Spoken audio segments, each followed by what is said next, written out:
نحمده ونصلي على رسوله الكريم اما بعد فاعوذ باللہ من الشیطان الرجیم بسم اللہ الرحمن الرحیم۔ مقصد شہادت امام حسین علیہ السلام۔ شہادت امام حسین اور اہل اسلام کا یہ حصہ دوم ہے کہ شہادت امام حسین سے ہمیں درس کیا ملتا ہے، آخر اس میں راز کیا ہے۔ سر دے کے دو جہاں کی حکومت خرید لی، سر دے کے دو جہاں کی حکومت خرید لی، مہنگا پڑا یزید کو سودا حسین کا۔ نبی کریم صلی اللہ علیہ وآلہ وسلم کے پیارے لاڈلے اور آپ صلی اللہ علیہ وسلم کے کندھوں پر سواری کرنے والے امام حسین سے ہمارے کام، ہماری دلی کیفیات، کردار کیا ان کے مشابہ ہے؟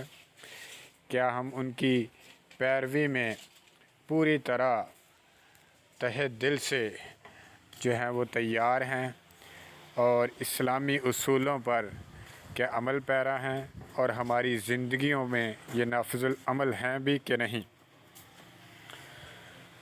اب دیکھا جائے تو اس روز 10 محرم الحرام کو جو مد مقابل تھے یزید کے جو چاہنے والے، یزید کے پیرو، وہ کون تھے؟ وہ برائے نام کے مسلمان تھے، امامے تو ان کے سر پر بھی تھے، اذانیں تو وہ بھی دیتے تھے، نمازیں وہ بھی پڑھتے تھے۔ تو اب وہ جنگ کے لیے کیوں تیار ہو گئے؟ کیا ہو گیا ان کو آخر کہ کبھی رسول کے کاندھے پہ، کبھی نوکے ثنا پہ، کبھی رسول صلی اللہ علیہ وآلہ وسلم کے کاندھے پہ، کبھی نوکے ثنا پر، حسین کا سر جب بھی دیکھا سر بلند دیکھا۔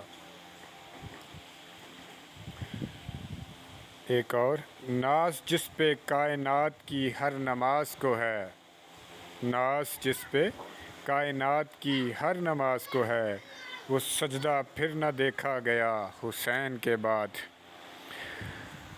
تو ایک سجدہ حسین نے بھی کیا اور جو سامنے مد مقابل تھے وہ بھی اپنے آپ کو اہل اسلام، اسلام پہ چلنے والے ہی، اسلام کو ماننے والے ہی دکھائی دے رہے تھے اور جنگ کے لیے تیار کھڑے تھے آل رسول سے، اور یہاں تک کہ پانی تک بند کر دیا۔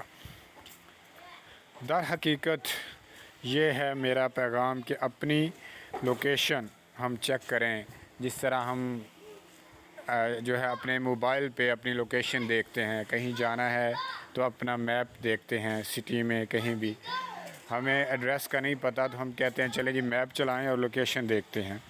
تو ہم اپنی ایمانی اور کیفیات کو، روزمرہ کے معاملات عملاً جو ہیں وہ ہماری لوکیشن کیا ہے، ہماری نشستوں کی، روزمرہ معاملات کی، کاروباری اور آپس میں ڈومیسٹک مسائل میں، ڈومیسٹک ایشوز میں کہاں پہ ہم کھڑے ہیں، کس قدر ہم جو ہے اسلام کو فالو کرتے ہیں، جھوٹ، ملاوٹ، وعدہ خلافیوں سے ہم کیسے بچیں گے اور کب کیسے؟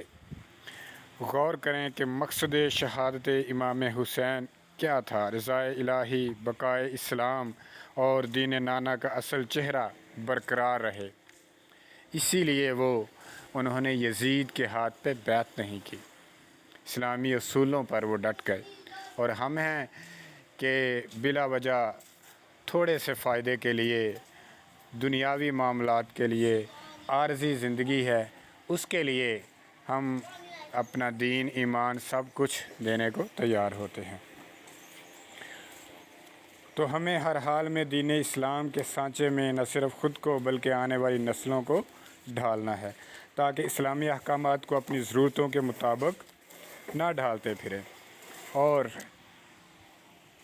کربل کا جو سب سے بڑا درس ہے وہ ہے ثابت قدمی، صبر، شکر، تسلیم و رضا۔ میدان کربل کوئی عام جگہ نہیں ہے۔ میدان کربل ریت کے ٹیلوں، صحراؤں، گرم ہواؤں کا نام ہے۔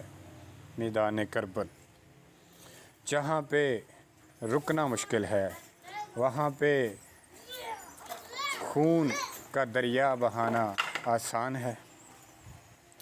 کمال کا حوصلہ دیکھا شہدائے کربلا کا، کمال کا حوصلہ دیکھا شہدائے کربلا کا، جہاں صبر کرنا مشکل تھا وہاں شکر کرتے رہے۔ اور مد مقابل بھی جو کھڑے تھے وہ بھی اہل مسلم ہی کہلاتے تھے، اور جو دنیاوی عہدوں اور مال کے لیے اہل بیت کے سامنے لڑنے آ گئے۔ عجب مذاق ہے اسلام کی تقدیر کے ساتھ، عجب مذاق ہے اسلام کی تقدیر کے ساتھ، کاٹا حسین کا سر نعرہ تکبیر کے ساتھ۔ اور آج ہم ہیں کہ اسے ان دنوں کو بطور رسماً چند دن سوگ منانا، عزاداری کرنا، محافل منعقد کرتے ہیں، اور جو ہے نبی کریم صلی اللہ علیہ وآلہ وسلم کی احادیث، ان کی بتائی ہوئی باتیں، اور جس طرح زندگیاں گزاری اہل رسول نے، آل رسول نے، اہل بیت نے، ان کو تو ہم اپنی زندگی میں، اپنے دلوں میں نہ اتار سکے، بلکہ ایک اس کو رسماً اس سلسلے کو لے کے چل پڑے۔ نہ عشق حسین نہ ذوق شہادت، نہ عشق حسین نہ ذوق شہادت، غافل سمجھ بیٹھا ہے ماتم کو عبادت۔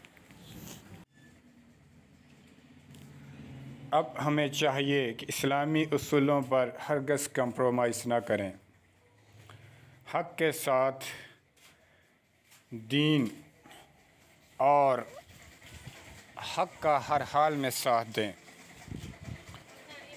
جان جائے تو جائے پر اسلامی اصولوں پہ کمپرومائز نہ کریں۔ تو دعا ہے رب عظیم سے، اللہ رب العزت سے، کہ ہم سب کو باعمل ہونے کی توفیق سے نوازے، محبت آل رسول اور آپس میں الفت و محبت اور آسانیاں تقسیم کرنے کی توفیق عطا فرمائے۔ کربلا کو جب بھی جانا معرفت کے ساتھ جانا، کربلا کو جب بھی جانا معرفت کے ساتھ جانا، یہ ہدایت کی جگہ ہے، تم ہدایت لے کے آنا۔ جزاک اللہ۔